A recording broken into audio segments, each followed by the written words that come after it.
Hello and welcome back to the channel. Tonight we're telling a true story, one that sounds almost impossible. It's the story of an American spy who didn't just fight the Third Reich from afar, but walked straight into Nazi-controlled Europe, built resistance networks under the nose of the Gestapo, and survived while Germany's most feared security service hunted her relentlessly. Her name was Virginia Hall. By 1942, Nazi Germany controlled most of continental Europe. The Gestapo ruled through fear, informants, and executions. Allied intelligence networks were being dismantled one by one.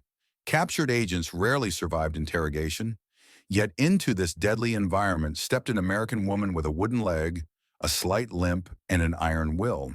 The Germans would later call her the most dangerous of all Allied spies. This is not a Hollywood invention.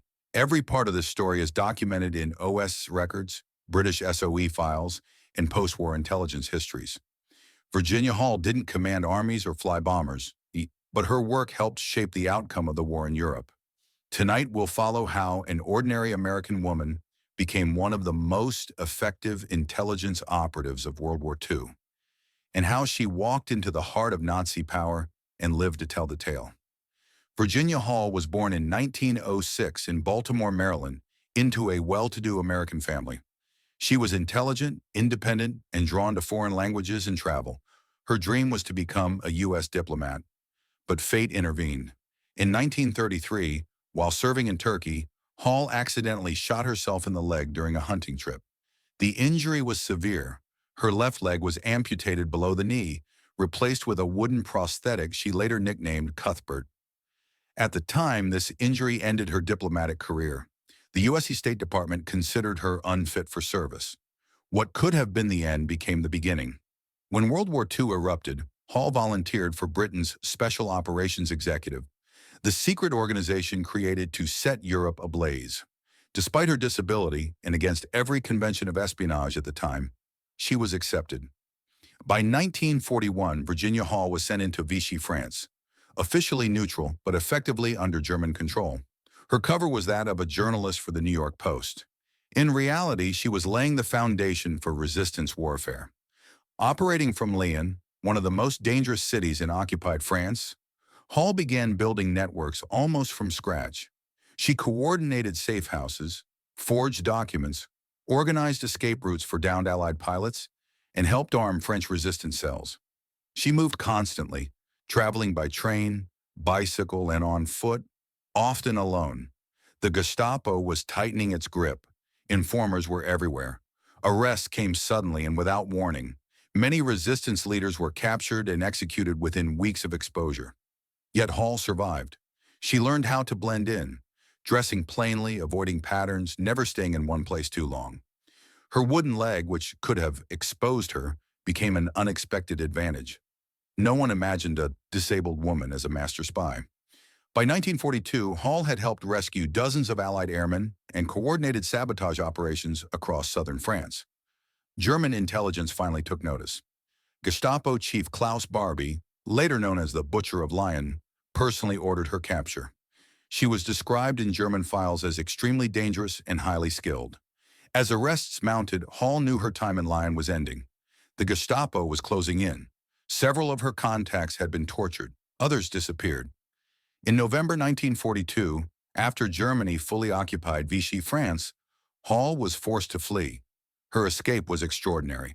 With her wooden leg and limited mobility, she crossed the Pyrenees Mountains on foot in winter, one of the most dangerous routes in Europe. Snow, steep terrain, and German patrols claimed many lives. Hall survived, arriving exhausted but alive in Spain, where she was briefly detained before being released. Most spies would have stayed out of the field after such an ordeal. Virginia Hall did the opposite. She returned to action, this time with the newly formed Office of Strategic Services, America's wartime intelligence agency and the forerunner of the CIA.